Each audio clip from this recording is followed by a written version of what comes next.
Senhoras e senhores, sejam muito bem-vindos e bem-vindas ao primeiro Congresso Brasileiro de Prevenção à Violência Sexual Infanto-Juvenil, 100% online, realizado pelo Futuro Brilhante e Direito Sem Formalismo. Eu sou o Diego Martins, mestre em Segurança Pública pelo Programa de Pós-Graduação em Segurança Pública da UFPA e assessor de juiz da 4ª Vara da Infância e Juventude de Belém. Eu também sou o autor do Passo a Passo para Atendimento de Crimes Sexuais Cometidos contra Crianças e Adolescentes. Ele é distribuído gratuitamente na internet e pode ser baixado no site que está aparecendo aqui na tela. Eu também, graças a todo esse trabalho e o apoio dos voluntários do Futuro Brilhante, eu fui agraciado com a Comenda Paulo Frota de Direitos Humanos na Assembleia Legislativa do Estado do Pará e fui também premiado com o 3º lugar no Prêmio Patrícia Cioli de Direitos Humanos lá no Rio de Janeiro. Eu também já participei de diversos congressos nacionais e internacionais e aqui vale destacar uma apresentação de artigo científico que eu fiz no Congresso Internacional de Direitos Humanos de Coimbra, lá em Portugal.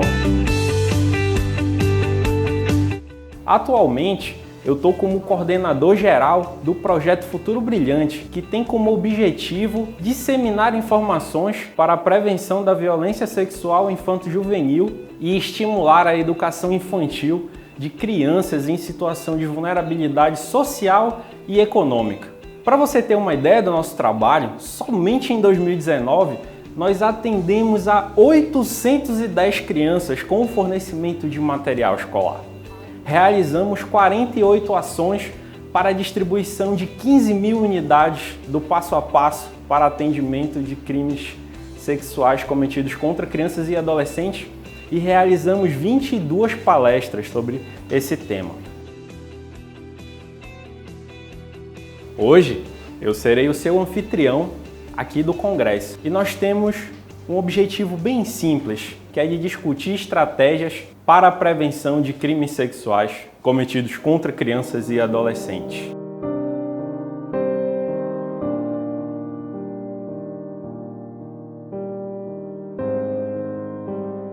Como você pôde ver, infelizmente, não existe mais local seguro. A realidade é que a maioria dos crimes sexuais, eles acontecem dentro da própria casa da vítima. Para mudar essa realidade, é muito importante a utilização da ciência, que nós possamos utilizar técnicas testadas e comprovadas para mudar essa realidade. Pensando nisso, eu desenvolvi uma metodologia que eu batizei de TCC em 90 dias. Nela, eu mostro todo o percurso do aluno de graduação que tem interesse em fazer seu TCC sobre crimes sexuais e esclareço dúvidas muito recorrentes, como escolha do tema, como evitar plágio, como utilizar o fichamento para escrever o texto do seu trabalho, entre outras coisas. Ao final da palestra, além de visitar o nosso site para fazer o download dos nossos materiais gratuitos e ver as fotos das ações que já realizamos, você terá uma oportunidade única de se tornar um padrinho ou uma madrinha e contribuir mensalmente para as nossas ações. Eu desejo a todos e a todas um excelente congresso. Olá, tudo bem?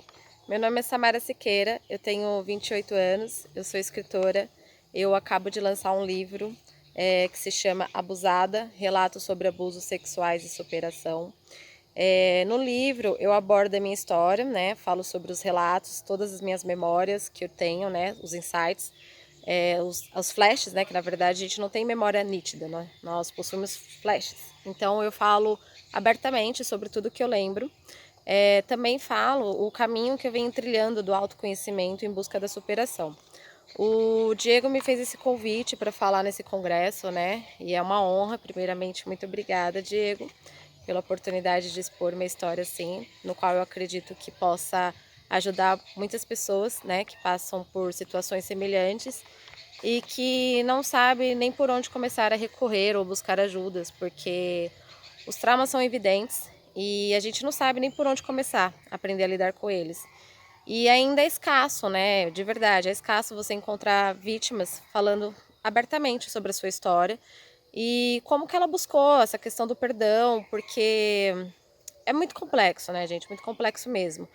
A gente passa uma vida inteira achando que a gente é uma pessoa e na verdade a gente não é aquela pessoa. A gente criou um personagem para poder se defender daquela pessoa que te agrediu na infância. No meu caso, eu sofri pedofilia, eu sofri abusos aos 6, 7 anos. E como todo mundo sabe, né, a maioria dos casos são cometidos por pessoas próximas da família ou até o próprio ente familiar. E a criança, pela falta de educação sexual que nós ainda temos na sociedade, fica praticamente impossível da gente reconhecer que existe um perigo eminente na sua frente. A criança não tem consciência, a criança ela é pura, ela é genuína, ela tem um espírito de amor. Então, sem a educação sexual, ela não tem autonomia do próprio corpo. Ela não vai reconhecer que aquele tio está te agredindo, está violando a sua integridade. E neste caso a gente fica muito vulnerável. Eu vou falar um pouquinho da minha história para vocês entenderem e vou falar qual que é o meu objetivo no livro. Vamos lá, começando. Eu pontuei aqui alguns temas que eu acho bem importante vocês saberem. O que me motivou a escrever essa obra? Bom, começando, né, os tópicos que eu separei. O primeiro foi, o que me motivou a escrever essa obra? Em 2018 eu passei por uma forte experiência, né, através de outra pessoa que me trouxe essa oportunidade de autoconhecimento, lembrando que ninguém tem a capacidade de mudar você, o outro na verdade é um espelho e uma oportunidade de autoconhecimento. A partir dessa experiência eu percebi que toda a minha vida era baseada e decidida de acordo com os meus traumas de infância. E que eu não tinha noção da proporção e os efeitos que isso tinha na minha vida. Eu realmente agia de forma totalmente inconsciente. O nosso subconsciente, ele gravou todas as nossas memórias, todas as nossas lembranças. Eu vou tentar explicar um pouco melhor. Quando você está num ato de perigo e você não sabe, no meu caso, como eu sofri abusos sexuais na infância, o nosso cérebro ele cria mecanismo de defesa. E ele grava informações ali. Um exemplo, na escola alguém grita, fala que você é sujo. Se você acreditar naquilo que você é sujo, aquilo vai gravar na sua mente. E nisso você vai desenvolver comportamentos que façam você crer que aquele seu pensamento é verdade. Então você vai atrair situações que vão reforçar esse pensamento de que eu sou sujo. Então, um breve resumo, assim, porque não dá para falar detalhadamente, mas eu acredito que muitas vítimas vão se identificar. Na adolescência, no início da fase adulta, eu desenvolvi um comportamento de uma pessoa revoltada, fria, rude. Eu tinha um limite de distanciamento, assim, de todas as minhas relações, assim, eu colocava limite, tipo, aqui você pode passar, aqui não mais, não permito. Que mais? Falta de disciplina, falta de determinação, falta de foco, de confiança. Profissionalmente, eu sempre desenvolvi as minhas tarefas muito bem. Porém, se surgisse uma vaga de um cargo melhor, eu nunca me sentia merecedora daquele cargo. E nisso também era nas minhas relações. Eu acreditava que eu era uma mulher não digna de valor, de amor. Eu não me sentia merecedora. E eu atraí diversas relações no qual eu permitia que eu continuava sendo abusada. Então eu não percebia isso. Eu desenvolvi várias características. Eu falo que os nossos traumas é um desvio do caráter. Quando a gente é criança, todo mundo nasce com uma essência sua, única. E quando vem alguém e fere aquilo de forma assim cruel, você cria mecanismo para se defender do mundo porque você acredita inconscientemente que a razão por aquilo ter acontecido é porque você é daquele jeito. Então eu tive esse desvio de caráter para poder me defender de várias outras situações no qual pudesse me ferir novamente. Só que essas ações eram inconscientes, eu vivia no automático, no piloto automático e achava que a vida era assim mesmo. Após muitas inquietudes e conflitos internos, eu comecei a me questionar, sabe? Eu vivia vários ciclos repetitivos e eu comecei a me questionar, assim, será que é isso mesmo? O que eu tô fazendo? Será que a culpa é a minha? O que é? E eu sempre fui uma pessoa muito inquieta, isso me ajudou muito. E eu falo que a ruína, ela não é ruim. A ruína, ela te transforma. Quando você tá num momento de dor, você te enxerga da maneira como você é, sem idealizações. Isso não acontece quando você tá numa situação de felicidade. A gente projeta muitas coisas o tempo todo. E na dor não, na dor você enxerga a realidade. E quando eu passei por essa experiência em 2018, que me teve esse despertar, que eu olhei e falei, nossa, minha vida inteira é realmente baseada nos traumas, então se eu não sou nada disso, quem que eu sou? E essa parte é muito complexa, é muito difícil. Então, por eu perceber o quanto difícil é, eu tive esse insight, eu pensei, eu preciso repassar essa informação ao todo. Essa é a mensagem que eu quero deixar para o mundo. Eu preciso que as pessoas vejam que a gente cria personagens, a gente cria armaduras para poder se defender. E, sinceramente, é triste viver uma pessoa que você não é, por medo que alguém te machuque de novo. Então, quando eu tive esse insight, eu falei, eu preciso escrever. E eu sempre fui apaixonada pelas palavras e a forma como, e o efeito que elas têm, né? O impacto que ela tem sobre o outro. Com palavras, se eu usar as palavras erradas, eu posso levar alguém à loucura. Ao contrário, se eu usar as palavras certas, eu posso causar extrema felicidade na pessoa. Então, eu comecei a perceber que isso era a minha missão, era o que eu queria deixar para o mundo. E eu posso ter várias outras profissões na vida, eu sou estudante de educação física. Mas, se eu passasse por essa vida sem fazer isso, eu certamente teria deixado uma pendência aqui.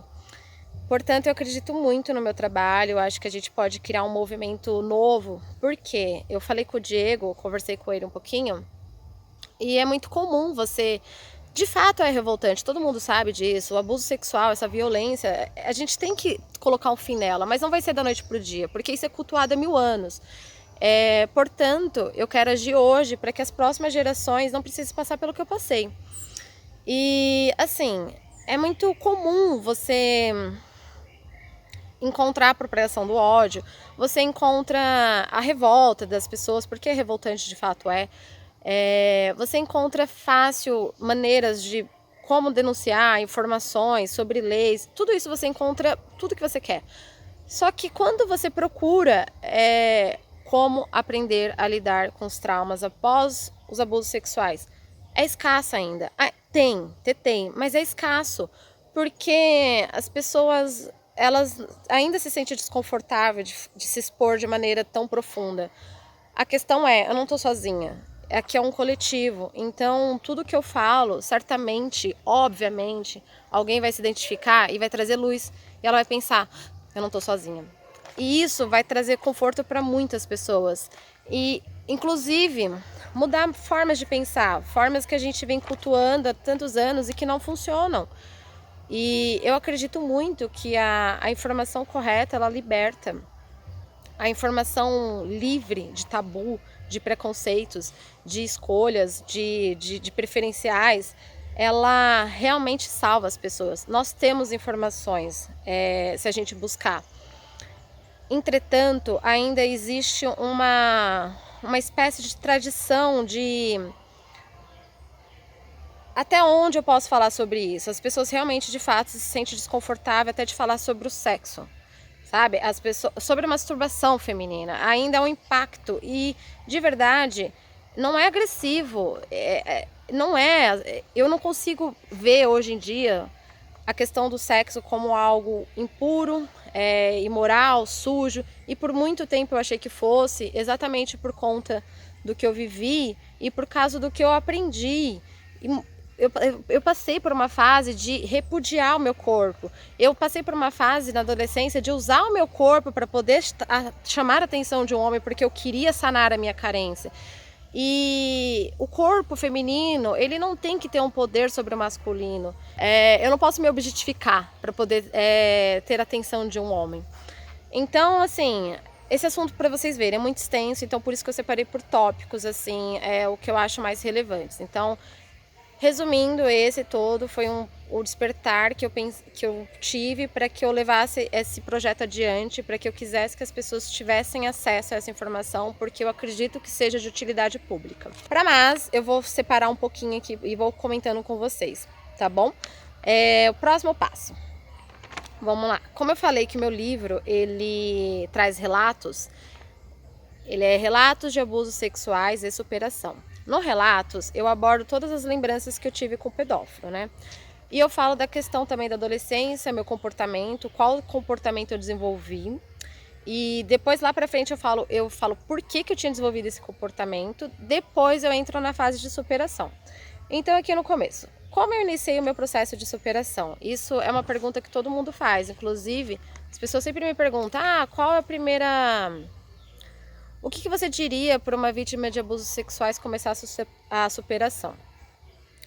A minha vida, assim, eu acho que, de certa forma, ela se encaixou para que eu entendesse, depois de um tempo, e é gradativo esse tempo, ele demora, de eu entender porque cada fase eu passei por cada situação. Eu fui assistente jurídica, comecei a faculdade com 17 anos e com 18 anos eu comecei a trabalhar com advogado, no qual também era psicanalista. E esse advogado foi uma luz assim na minha vida. Por quê? Como eu falei lá no início do vídeo, a falta de educação sexual que nós temos é que gera diversos transtornos na sociedade, diversos, e não é só na classe baixa, classe média, classe alta. Esse bloqueio que as pessoas têm de falar abertamente sobre o sexo, sobre o corpo, sobre o real valor que tem sobre ele, gera muitos problemas sociais, muitos.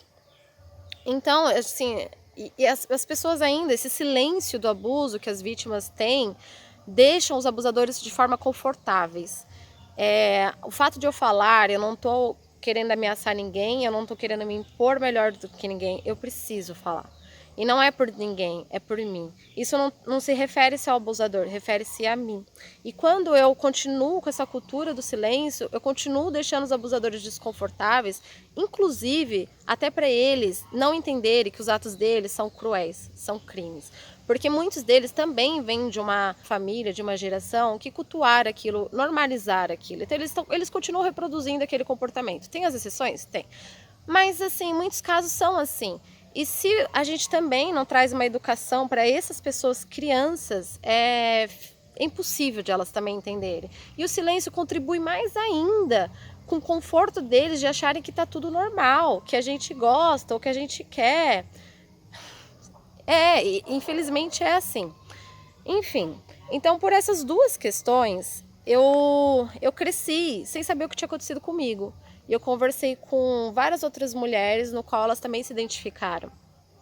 Eu fui viver na vida no automático, passei pela fase de adolescência, fui uma adolescente extremamente aborrecente, era revoltada demais, eu não tinha proximidade com família, com ninguém, aquilo era um grito de socorro, e isso eu acho muito legal falar. Esse desvio de caráter que a gente tem após os atos de abusos sexuais é um grito de socorro. Eu estava gritando aos quatro cantos, aos quatro ventos, por algo que nem eu mesma sabia.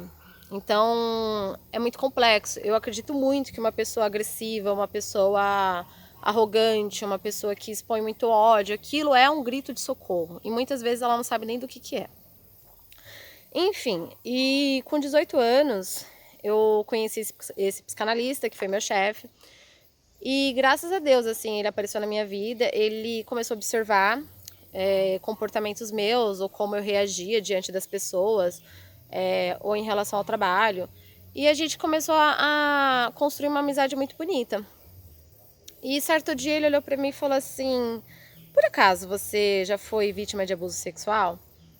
E naquele momento eu nunca tinha parado para pensar, mas meu corpo e minha mente já tinha manifestado vários gatilhos, mas eu nunca tinha acessado essa memória, essa dor, porque eu não entendia. E quando ele perguntou, eu fiz assim, foi um choque. Eu tinha 18 anos, hoje eu tenho 28 anos. Ou seja, faz apenas 10 anos. É muito pouco, gente, muito pouco mesmo. E eu olhei fiquei chocada, chocada, chocada mesmo. E parece que a mente, ela faz uma retrospectiva.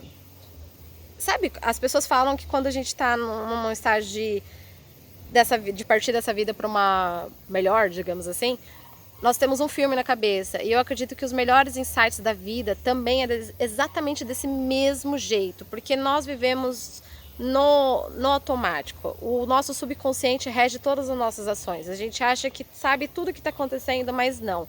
A maneira como eu me porto, como eu me falo, como eu penso, tudo é o meu subconsciente. Então, a gente tem que aprender a valorizar mais isso, levar como algo muito mais sério, parar de subestimar a situação, a vida, achando que a gente tem controle da situação.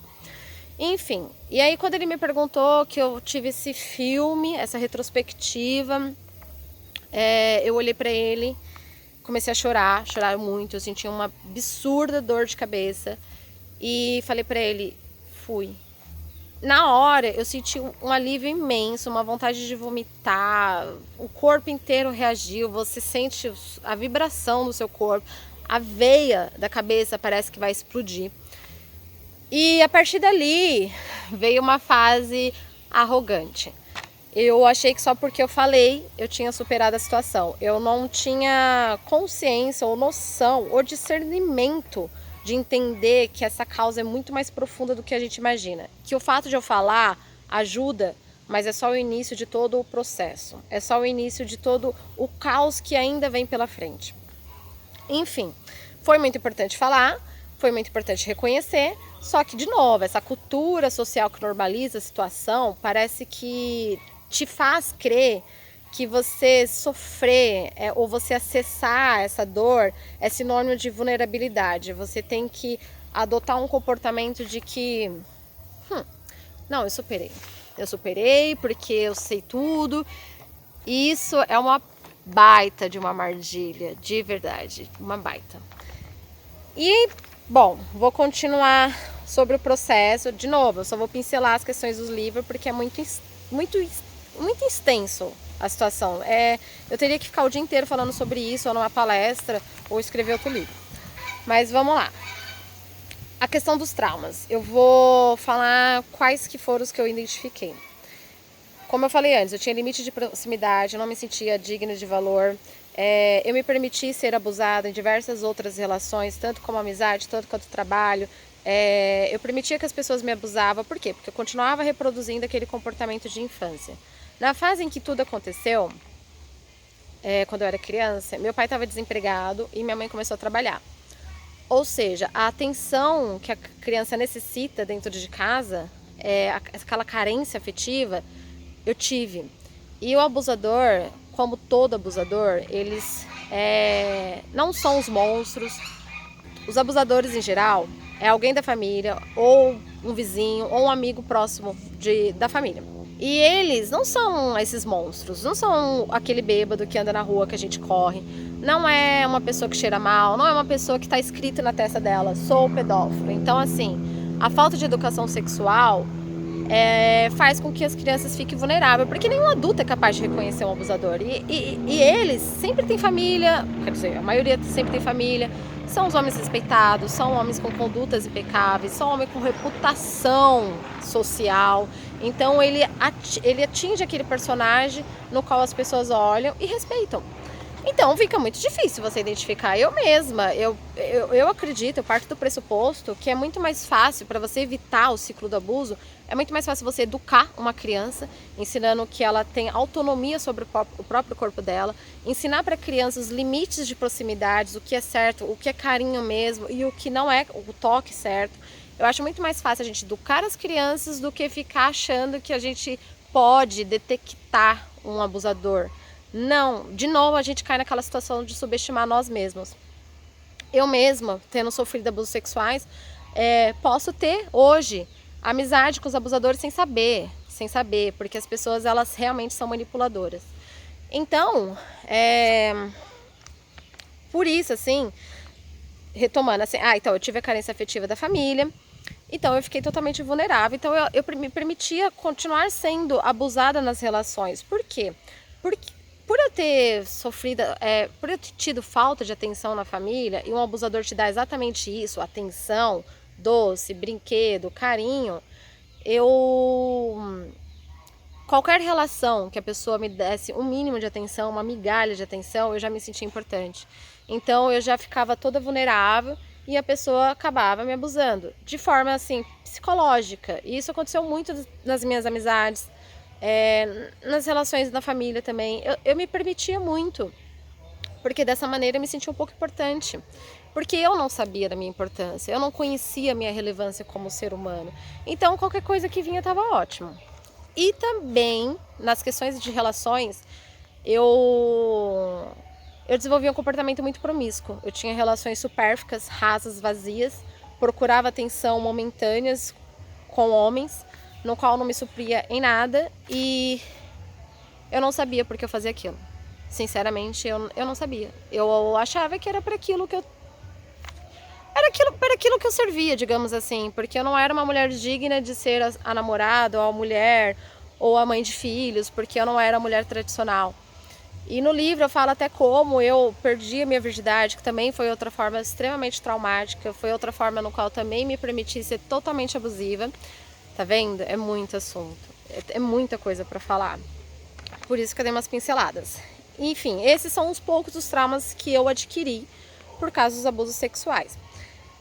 E, como eu falei, foi em 2018, eu já vinha nesse trabalho, quando eu tinha 18 anos eu consegui falar, depois eu tive um relacionamento com 19 anos que durou 3 anos, e depois desse relacionamento que eu comecei a me questionar, por que isso, por que aquilo, de novo isso, as minhas relações tinham o mesmo ciclo, ela começava do mesmo jeito, o meio era do mesmo jeito, o final era do mesmo jeito, ou seja, eu já sabia lidar com a dor, então é onde a gente também cai numa situação de autossabotagem. Por esse motivo fica muito difícil a mudança. Então, nesse ano de 2018, foi um processo, né, gradativo. E após esse insight, esse despertar, eu vi que eu não era eu. E esse momento é meio apavorante, muito. E de novo veio aquele filme, sabe? Esse filme de retrospectiva. Pensei, falei, nossa, e agora? Quem sou eu? Enfim. E essa fase é muito difícil, é uma fase de redescobrimento como um todo. Então, eu conversei com o Diego um pouco a respeito e é verdade. Eu busquei 1000 respostas diferentes para cada conflito meu existente. Eu me perdi total, eu andei nas sombras, eu mergulhei em todas as minhas inquietudes. Eu fiquei totalmente introspectiva dentro desse mundo, porque eu precisava me redescobrir, eu precisava saber quem era eu. E uma live do lançamento do meu livro, uma pessoa comentou assim, nossa, imagina o abusador te ver hoje tão bem, ele vai falar que foi ele que causou isso. E eu pensei assim, não, eu já era isso antes dele. E eu tive um desvio de caráter, eu me afastei um pouco da minha essência depois que ele violou a minha integridade. Eu só estou retomando quem eu era. Então, retomar quem você é fazer as pazes com a sua criança. É resgatar a sua criança interior e acolher ela, abraçar e olhar para ela sabendo que ela não teve culpa de nada. Ela não teve culpa por ter ficado permissiva aos abusos. Ela não está pagando os pecados dela.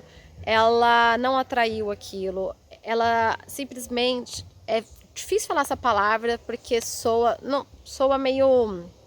desvaloriza um pouco a situação, mas simplesmente aconteceu. Eu não posso voltar no passado e mudar. Eu não tenho esse poder. E eu nunca vou entender as causas que ele fez isso. Eu não sou ele. Então, e também eu não posso passar a vida inteira esperando que ele reconheça, é um cachorro, que ele reconheça o que ele fez.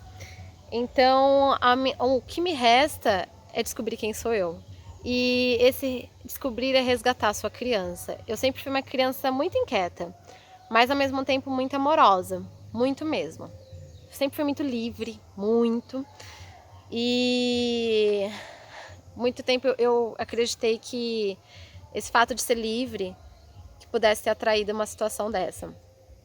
E olhar para minha criança com amor de novo é me conhecer de novo. E esse redescobrimento ele é muito difícil, porque você precisa se desconstruir de todos os conceitos que você criou um dia. Desconstruir do seu personagem de defesa, desconstruir de crenças, religião, família, princípios, valores. Você fica no vácuo, no vazio mesmo. Inclusive, desconstruir até a relação que você tem com o seu próprio corpo. Porque desde criança eu ouvia de todo mundo que eu era muito bonita, que não sei o quê. E essa parte, esse sensualismo distorcido também, também me fez acreditar que eu era uma mulher a não ideal para casar, porque eu poderia ser sensual demais. E hoje, assim, eu vou falar um pouco para vocês aqui, mas essas pazes que eu fiz com a minha criança e tanto como o meu corpo, o Tantra me ajudou muito, porque o Tantra, ele tira essa ideia de que o meu corpo é a razão de tudo. O meu corpo é o motivo das coisas. Não, o meu corpo é um presente que eu ganhei para viver essa experiência nessa vida. E ele é sagrado, ele dá frutos. Uma criança é capaz de gerar no meu ventre, então assim, no meu útero. E eu não posso olhar pra mim e achar que eu sou um pedaço de carne, sabe? Eu não posso olhar pra mim e achar que o meu corpo é a culpa de tudo isso.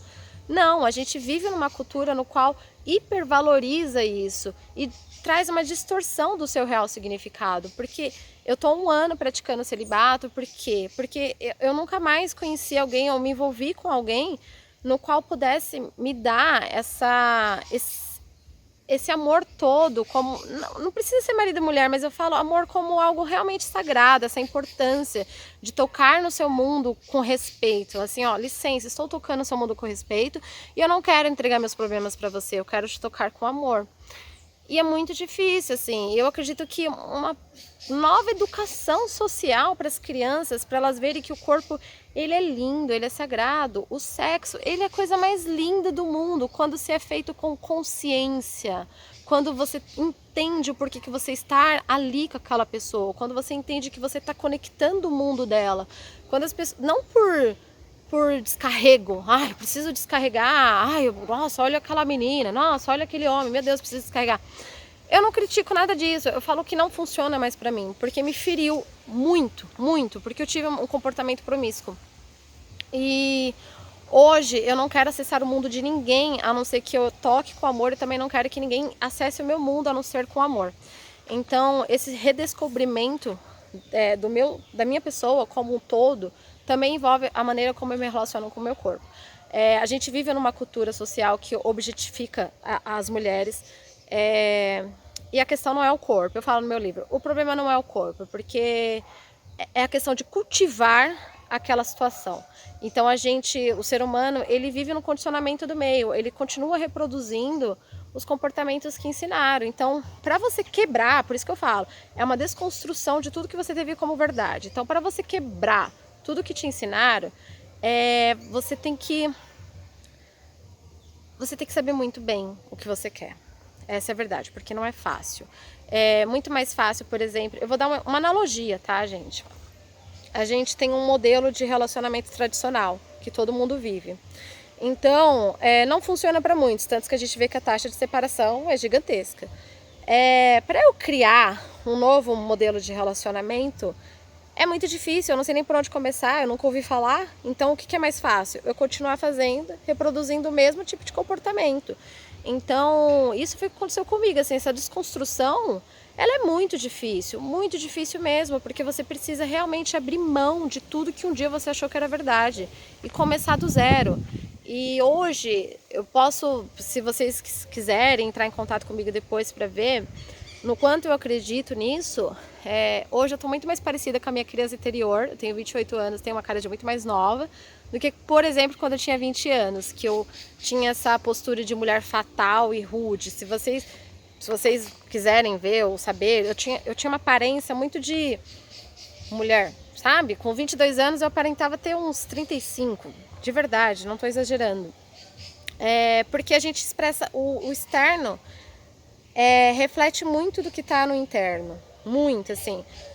Só que você também tem que ser sensível para poder observar o outro, né? Mas enfim, continuando.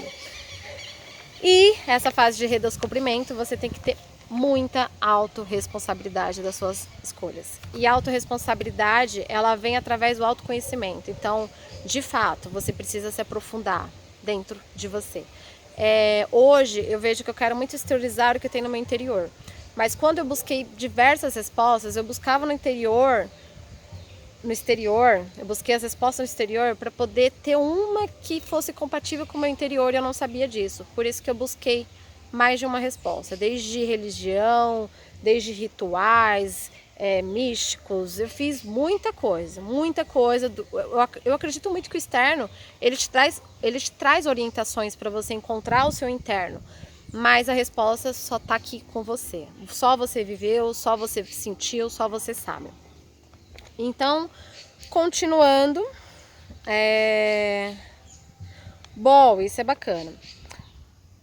Um dos meus maiores desafio na vida foi reconhecer e ter humildade de que eu não tenho noção da proporção que esse impacto dos abusos sexuais que eu sofri na infância tem na minha vida. Por mais que eu tenha evoluído muito, aprendido muita coisa a meu próprio respeito, eu ainda descubro gatilhos meus, eu ainda descubro inseguranças minhas que não são minhas, sentimentos meus que não são meus.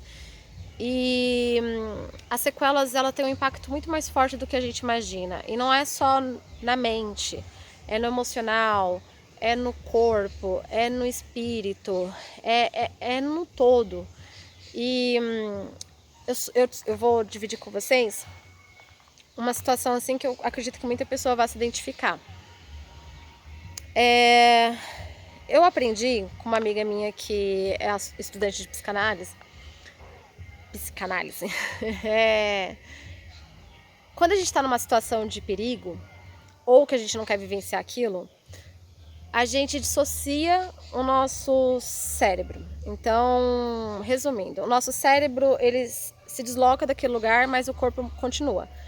E isso acontece muito numa relação tradicional. Às vezes a mulher não quer ter relações com o marido e ela pensa, poxa, mas é só meu marido, não tem problema. E aí ela se permite ter aquela relação que ela não quer naquele momento e ela acha que não está sendo prejudicial para ela. Só que tá, porque o seu corpo está presente. Somente não tá, mas seu corpo tá. Quando você é uma vítima de abusos sexuais, isso acontece muito, porque a gente reproduz um comportamento de que a gente serve para aquilo, para continuar tendo atenção, carinho, ou sei lá o que for, sem consciência, gente. Vou retomar, porque eu era uma criança, eu não tinha consciência do que eu fazia. E isso é outro processo de se perdoar, tá? É muito assunto mesmo. E, enfim, então, quando nos atos, o que aconteceu muito comigo? Eu vou falar por que eu sei que aconteceu. Com certeza eu dissociei várias vezes meu cérebro, até porque eu não lembro de um monte de situação, eu tenho flashes, mas meu corpo continuava sendo violentado, mutilado e machucado e ferido. Quando eu tinha 16 anos, eu tive um namoradinho mais velho que ele me deu um beijo e foi exatamente o mesmo gosto do beijo do abusador. Ou seja, meu corpo reproduziu uma memória, uma lembrança que eu não lembrava. A mente não lembrava, mas meu corpo lembrava. E na mesma hora me veio uma sensação de angústia, de conflito, de nojo. Eu entrei dentro de casa, eu vomitei. Só que, de novo, a falta de educação não me fez acessar essa memória. Eu achei que a vida era assim mesmo, não pensei na situação, não acessei a memória de dor e continuei vivendo. Hoje eu entendo o porquê que eu tive... o porquê que eu vivenciei isso. Hoje eu sei. Também em sonhos, eu tenho certeza que muitas vítimas de abusos sexuais têm sonhos. Eu vivia tendo sonhos no qual eu tinha que fugir de homens. E como eu não curava, eu não acessava meu subconsciente, o subconsciente é uma manifestação esses sonhos eram manifestações do que estava oculto dentro de mim que eu não queria acessar. Então, enquanto eu não tratei isso, eu continuava tendo vários sonhos. Hoje eu nunca mais tive, mas se eu ter novamente, eu sei que eu deixei de olhar para alguma coisa. Então hoje eu tenho humildade para olhar e falar o que eu não sei a meu próprio respeito, me mostra, para que eu possa mudar, para que eu possa melhorar. E, enfim. Então, nesse livro, eu falo muito que o meu maior desafio foi não parar de subestimar os efeitos dos abusos sexuais, parar de achar que eu tenho controle, parar de achar que eu superei, parar de achar que eu sei muito. E ainda sabe, é muito difícil você ver que é até meio é meio revoltante você ver e falar, nossa, essa pessoa fez tudo isso, eu ainda tenho mais isso para curar. Então é cansativo, é difícil, é muito difícil, gente. Então, se você realmente quer mudar de vida, fazer novas escolhas, saiba que você vai ter que ter muita disciplina, muita determinação. E não é uma vez, é todos os dias. Todos os dias você tem que ficar em auto-observação dos seus pensamentos, saber o que é seu, o que não é seu, e o que não for seu você liberar, e o que é seu você fala, seja bem-vindo. E tem dia que é muito cansativo, e você tem que se perdoar. Tem uma frase que eu ouvi um dia que eu acho o máximo, foi de uma filósofa que eu esqueci o nome dela, que ela fala assim, sem pressa, mas sem pausa. Então, um dia de cada vez, um batimento cardíaco por vez, um problema por vez para resolver, não precisa agarrar o mundo de uma vez, não precisa de pressa. Eu acho que as coisas, elas são perfeitas da maneira como são. E a gente vai entendendo cada processo e por que a gente passou por cada situação. Bom, é isso, assim, basicamente a questão do livro, mas ele vem com muito mais detalhes. E eu acredito muito no meu trabalho e eu coloquei aqui no finalzinho um tópico, porque as pessoas leriam seu livro. E eu falo, por esse assunto ainda ser um tabu e por não sei porquê eu tenho uma coragem de falar sobre isso abertamente, mas não é por mim, é por todas as pessoas que passam por isso e não vivem a vida que elas vieram para viver.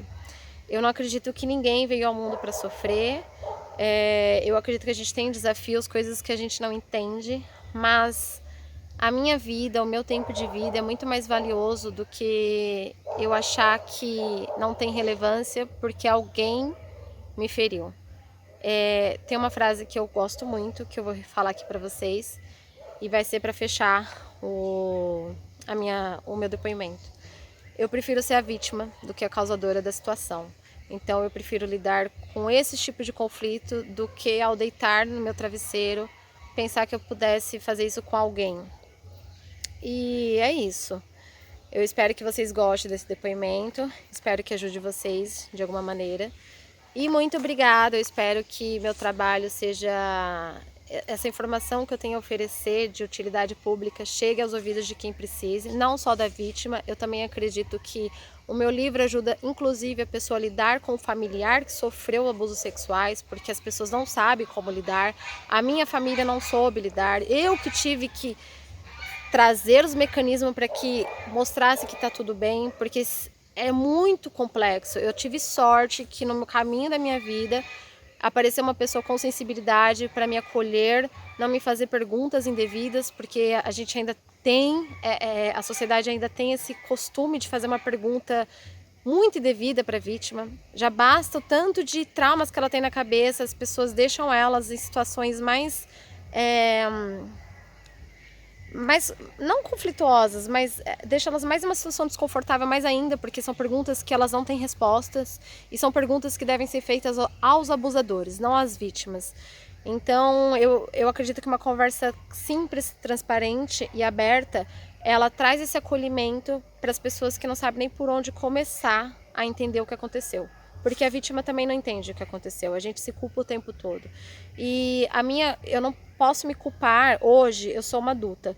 A consciência que eu tenho hoje, eu não posso cobrar que eu tivesse quando criança. A minha criança, ela não foi educada para saber identificar um crime de abuso sexual. A minha criança interior, ela era pura, ela tinha aquela pureza dentro da alma. E eu sou assim, e eu quero resgatar a minha pureza. Então, eu não posso me culpar por isso. Bom, espero que vocês gostem. Um beijo, tá? Fiquem... Não sei se posso falar fiquem com Deus, né? Mas eu acredito em Deus, então eu vou falar fiquem com Deus. E até logo. Tchau!